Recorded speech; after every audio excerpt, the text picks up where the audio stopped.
Hello everyone, welcome to my channel. अभी जो अपन discussion में देने वाले हैं वो टॉपिक है securitization and reconstruction of financial assets and enforcement of securities interest act 2002, that is SARFAESI act. अभी अपन पढ़ने वाले, ठीक है। सारफाइसी एक्ट में एक चार्ट है, उस प्रॉपर चार्ट के थ्रू अपने को पूरा प्रोसीजर समझ में आएगा कि क्या प्रोसीजर है। सबसे पहले इसमें क्या है, बोरोवर है, ठीक है। यहाँ पे जो बोरोवर है उसने क्या किया है, ये बैंक है। इस बैंक से, इस बोरोवर ने इस बैंक से क्या किया है, लोन लिया है। तो इस बोरोवर ने बैंक से लोन लिया है और बदले में बैंक को क्या दिया है, सिक्योरिटीज एसेट, सिक्योरिटीज एसेट्स, ठीक है। फाइनेंशियल एसेट्स सिक्योरिटी पे रखी है, ठीक है। फिर इस बैंक ने अब यहाँ पे एक ऐसी कंपनी है जो है एसपीवी कंपनी भी बोलते हैं और इसको एआरसी कंपनी भी बोलते हैं, ठीक है। ये कंपनी है, ठीक है।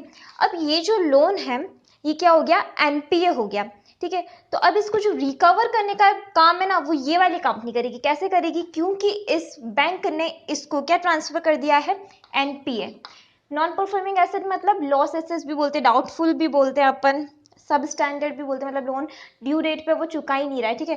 तो अब वो बात हो गई। तो बैंक अपने ओन पे ये सिक्योरिटी एसेट्स को रियलाइज करने के बजाय क्या करने वाला है, ये जो एनपीए हुआ है इस एनपीए को यहाँ ट्रांसफर कर देगा, ठीक है, एसपीवी एआरसी कंपनी में। बदले में ये कंपनी इसको क्या दे देगी, कैश दे देगी। कैश दे तो देगी, पर कैश आएगा कहाँ से, इस कंपनी के पास में। तो देखो, इस कंपनी में इन्वेस्ट, क्योंकि कंपनी है तो कंपनी के शेयर होंगे, तो ये जो सिक्योरिटी है कंपनी की, ये सिक्योरिटी दे रही है कंपनी किसको, इन्वेस्टर्स को। इन्वेस्टर्स कौन कौन हो सकते हैं इसमें, जिसको अपन क्वालिफाइड इंस्टीट्यूशनल बायर्स बोलते हैं। इसमें म्यूचुअल फंड भी हो सकते हैं, इसमें सपोज लाइफ इंश्योरेंस या और भी कोई भी लाइफ इंश्योरेंस कंपनी वगैरह। तो ये सब जो होते हैं बड़ी बड़ी कंपनीज, जैसे एलआईसी, म्यूचुअल फंड वगैरह, ये सब इन्वेस्टर है, ठीक है। तो ये क्या लेंगे, सिक्योरिटी रिसिप्ट लेंगे, ठीक है। और बदले में क्या करेंगे, क्योंकि शेयर इशू इसने किया है ना, तो शेयर इशू क्या है, तो इसको क्या है, कैश मिला है। और ये कैश इसने किसको दे दिया, बैंक को दे दिया, ठीक है। अब ये जो कंपनी है, इन्वेस्टर्स वगैरह ने इनको कैश दिया, इसने इसको कैश दे दिया, बैंक ने तो एनपीए के बदले कैश मिल गया, ठीक है। अब जो रिकवर करने का काम है, क्या रिकवर करने का, एनपीए रिकवर करने का काम। अब रिश्ता किसका और किसका हो गया, यहाँ पे जो बोरोवर है उसका और इस कंपनी का रिश्ता हो गया। कैसे हुआ, देखो यहाँ पे जो बैंक था उसने क्या बोला, हमें लेना देना नहीं, हमें तो लोन का पैसा मिल गया। किसी से मिला, इस कंपनी से। अब ये जो कंपनी है ना, ये करती रहेगी जो भी करना है, ठीक है। तो ये कंपनी क्या करेगी, इस जो बोरोवर ने एनपीए है उस एनपीए को रिकवर करने का काम करेगी, सिक्योरिटी एसेट्स को रियलाइज करने का काम करेगी, ठीक है, मार्केट में उसको बेचने वगैरह का काम। तो या फिर उसकी जो अगर ये जो बोरोवर है वो कंपनी है, सपोज पर्सन नहीं है, तो उस कंपनी का मैनेजमेंट ले लेना, ये सब करना, ठीक है। तो ये सब कौन करेगी, अब एसपीवी कंपनी करेगी, ठीक है। तो सरफाइजी एक्ट में ये जो प्रोसीजर है, अगर ये याद हो गया तो सिक्योरिटाइजेशन की डेफिनेशन भी याद हो जाएगी। बहुत सारी डेफिनेशंस और बहुत सारे क्वेश्चंस अपने इसी प्रोसीजर से सॉल्व हो जाएंगे। सबसे पहले क्या था, बोरोवर था जिसने बैंक से क्या लिया, लोन लिया, बदले में क्या दिया, सिक्योरिटी एसेट दी। अब ये जो लोन था वो क्या हो गया, एनपीए हो गया। तो ये जो लोन था एनपीए हो गया था, तो बैंक ने क्या किया, इस एनपीए को एआरसी कंपनी को ट्रांसफर कर दिया और कंपनी ने इस लोन के बदले, जो एनपीए लोन उसको मिला था, बदले पैसा किसको दे दिया, बैंक को। पर पैसा आया कहाँ से, इस कंपनी के पास में। तो इस कंपनी में भी क्या कर रखा है, इन्वेस्टर्स ने इन्वेस्ट कर रखा है, ठीक है। तो इन्वेस्टर्स को बदले में क्या मिला हुआ है, सिक्योरिटी रिसिप्ट्स मिली हुई है, ठीक है।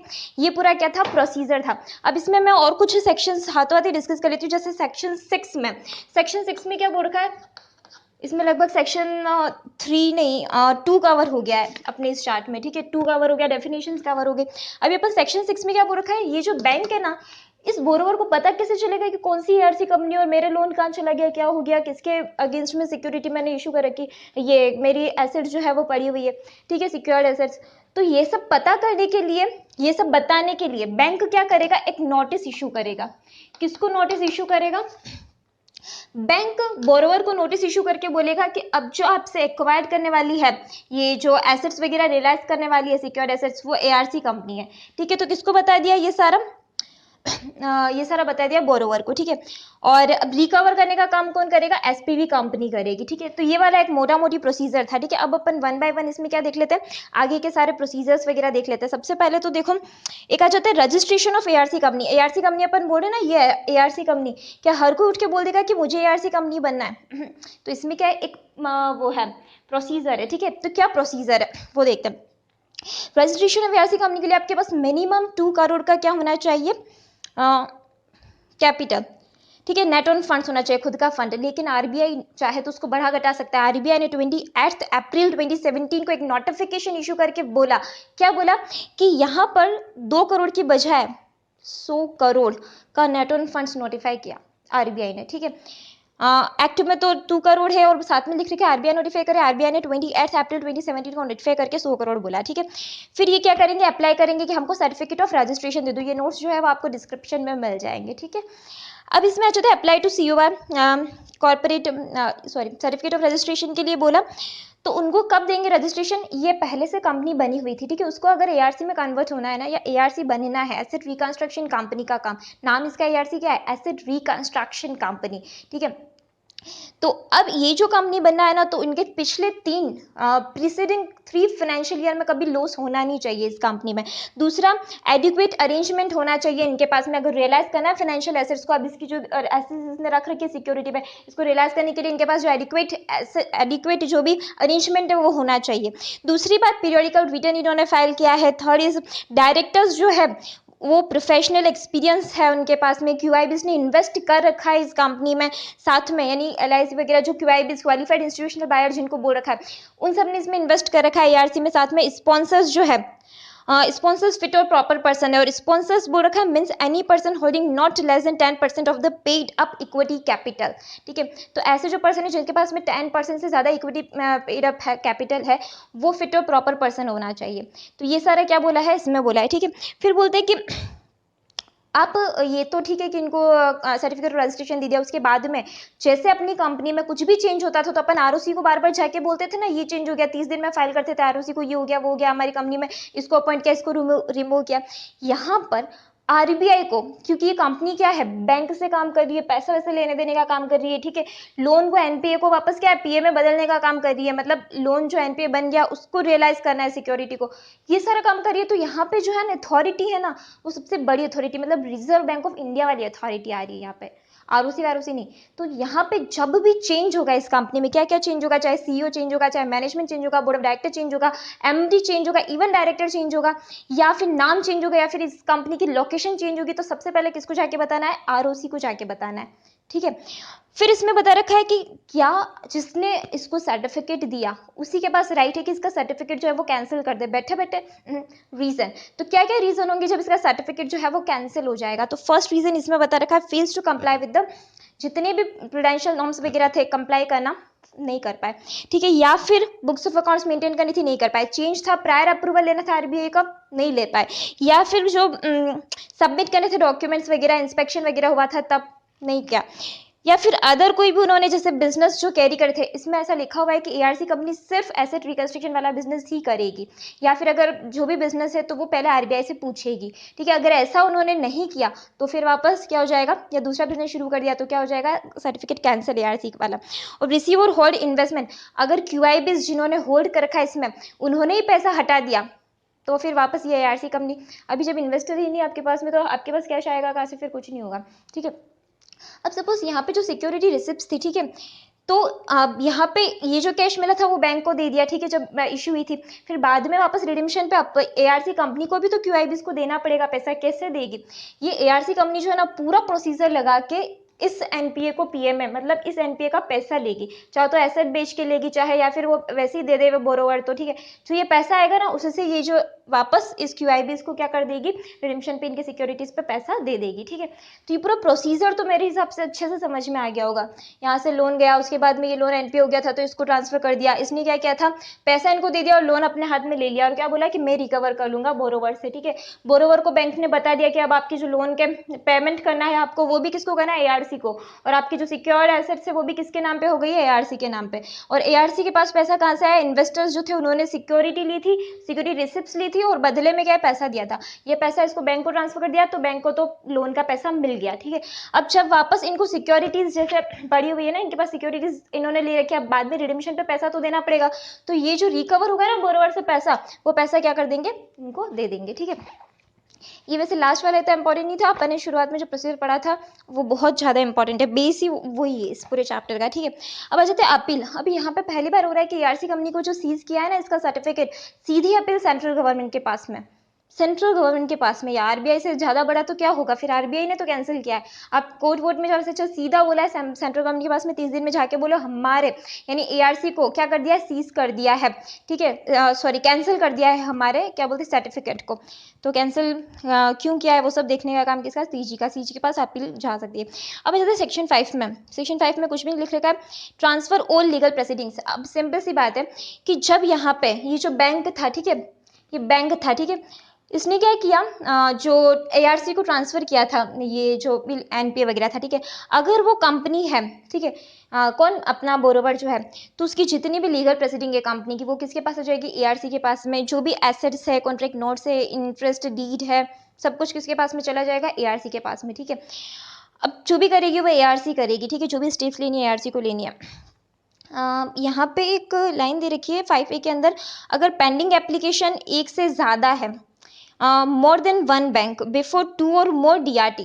डीआरटी क्या होता है वो बाद में समझेंगे, जैसे डेप्ट रिकवरी ट्रिब्यूनल, एक ट्रिब्यूनल बना हुआ है, ठीक है, वो यही काम करता है।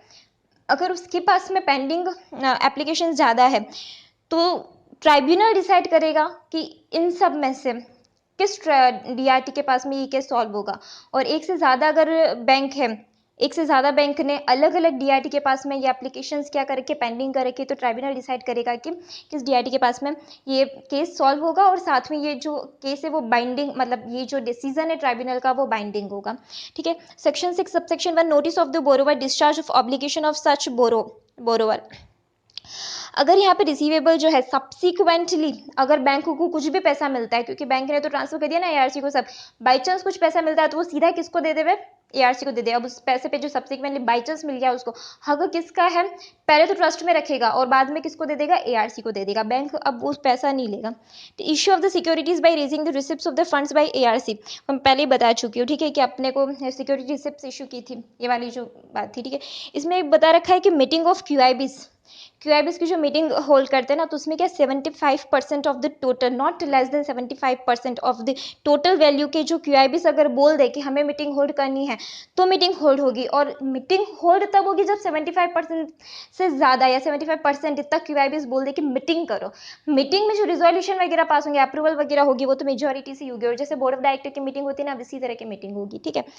सेक्शन 8 में बोल रखा है सिक्योरिटी रिसिप्ट्स वगैरह जो उसके अंदर रजिस्ट्रेशन की जरूरत नहीं है, वो मतलब नहीं है। अब आ जाते हैं सेक्शन 9 पे एआरसी कंपनी जो है एसेट रिकंस्ट्रक्शन कंपनी, वो क्या क्या कर सकती है, ठीक है। तो ये जो बोरोवर है ना, इस बोरोवर का सारा मैनेजमेंट अपने हाथ में ले सकती है। दूसरा लीज, इसकी एक मेमोरी ट्रिक देती हूँ मैं, कहाँ गया, एक यहाँ पे करते हैं अपन, चलो एक मेमोरी ट्रिक देती हूँ मैं, मेजर्स। तो इसमें सबसे पहले है सिक्योर,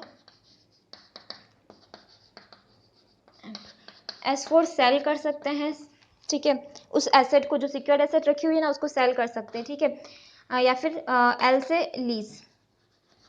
लीज पे भी दे सकते हैं, एनफोर्स कर सकते हैं सिक्योरिटी को, कन्वर्ट कर सकते हैं डेप्ट को इक्विटी में, और R से रीस्केड्यूल्ड द पेमेंट का रिस्केड्यूलमेंट, और ए से तो वो कुछ है नहीं। एम से मैनेजमेंट अपने हाथ में ले सकते हैं, लैम्प पी है ना, पी से पोजीशन अपने हाथ में ले सकते हैं, ठीक है। तो ये सारा काम कर सकते हैं। अब यहाँ पे देखो, जब मैनेजमेंट हाथ में लिया ना तब क्या कॉन्सिक्वेंसेज होंगे ना, वो बाद में सेक्शन 15 में बता रखा है। यहाँ पे सिर्फ इतना बता रखा है कि मैनेजमेंट हाथ में लेंगे। सेक्शन 15 में बता रखा है कि जब मैनेजमेंट हाथ में लेंगे तो शेयर होल्डर के पास के जो राइट है वो खत्म हो जाएंगे, कंपनी का एडमिनिस्ट्रेशन खुद करने लगेगा, एआरसी खुद के ऑफिसर अपॉइंट करेगा, बिना कॉम्पनसेशन के मैनेजमेंट को निकाल देगा। या फिर इसमें और भी बता रखा है कि जो बोर्ड रेजोल्यूशन पास होगा वो भी वैलिड नहीं होगा, ये सब है, ठीक है। तो यहाँ पे तो बता रखा है क्या मेजर ले सकता है एआरसी कंपनी, फिर बता रखा है कि जो मेजर लिया उसका कॉन्सिक्वेंसेज क्या है, अगर मैनेजमेंट हाथ में ले लिया तो क्या क्या उसके प्रभाव होंगे, ठीक है। तो वो प्रभाव बाद में बता रखे कि board resolution invalid, share holder invalid, सारी पोजीशन वैकेट हो जाएगी, सारी प्रॉपर्टी किसके हाथ में आ जाएगी, इसके एआरसी कंपनी के हाथ में आ जाएगी, कॉम्पनसेशन नहीं दिया जाएगा, जो मैनेजमेंट वगैरह हटाएंगे उनको भी, ठीक है। एआरसी कंपनी चला रही है, अब एडमिनिस्ट्रेशन कर रही है, तो ये सब बता रखा था।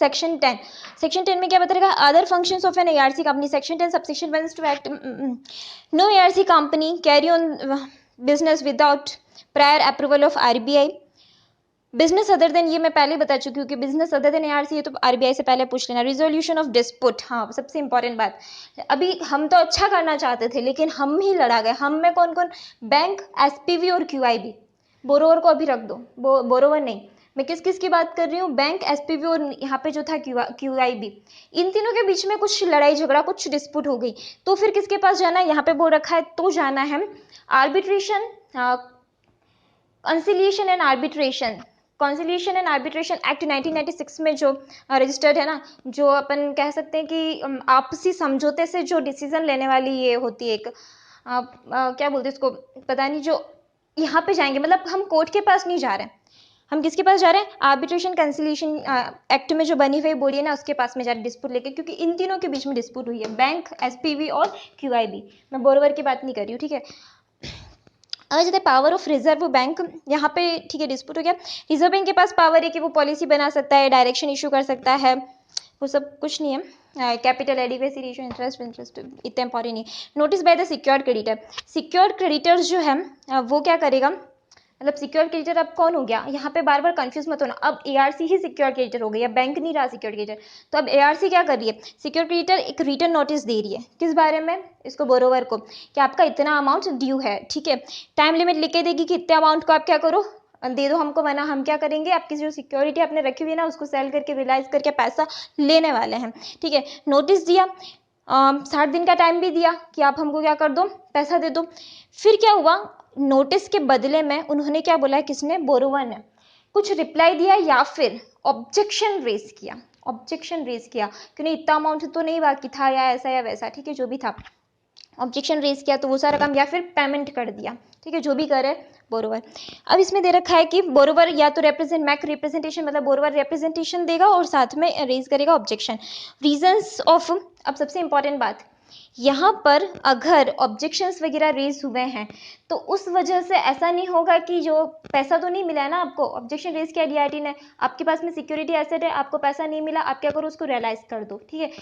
अभी ये नहीं बोल सकता है कौन, बोरोवर, कि मैं डीआरटी के पास चला जाऊंगा तुम्हारा केस लेके, कब नहीं बोल सकता है, जब तक उसने पे नहीं किया और उसका अभी तक अमाउंट जो था वो रियलाइज नहीं किया, मतलब ये जो सिक्योरिटी एसेट था ट्रांसफर करके अमाउंट रियलाइज नहीं किया, पर जैसे ही ये ट्रांसफर करके रियलाइज, ये एग्जाम में क्वेश्चन आया हुआ है इसलिए 2 बार आया हुआ है, जैसे ही ये सिक्योरिटी एसेट्स जो है वो ट्रांसफर करके पैसा रियलाइज कर दिया, उसके बाद में किसने, सिक्योर क्रेडिटर ने, या सिक्योर क्रेडिटर कौन है, एआरसी कंपनी, तो जैसे ही पैसा रियलाइज कर दिया उसके बाद में जो बोरोवर है ना वो क्या बोलेगा, तुमने गलत किया, अब मैं डीआरटी के पास जाऊंगा, किसके बाद में, ट्रांसफर करने के बाद में वो जाएगा डीआरटी के पास में कि इन्होंने गलत ट्रांसफर किया, मैंने ऑब्जेक्शन भी रेज किया था, ये ऑब्जेक्शन रेज किया था, इन्होंने ध्यान नहीं दिया, ये सब ठीक है, पर पहले नहीं जा सकता डीआरटी के पास में, ये क्वेश्चन था, ठीक है। और इवन आगे तो पीएम में ये भी लिख रखा था कि आप उससे खुश नहीं हो तो एटी के पास चले जाओ 30 डेज में, प्लस 3 डेज का एक्सटेंशन, उससे खुश नहीं हो तो फिर जो आगे सुप्रीम कोर्ट वगैरह कुछ है, तो ठीक है, आगे पूरा यू प्रोसीजर लिख रखा था।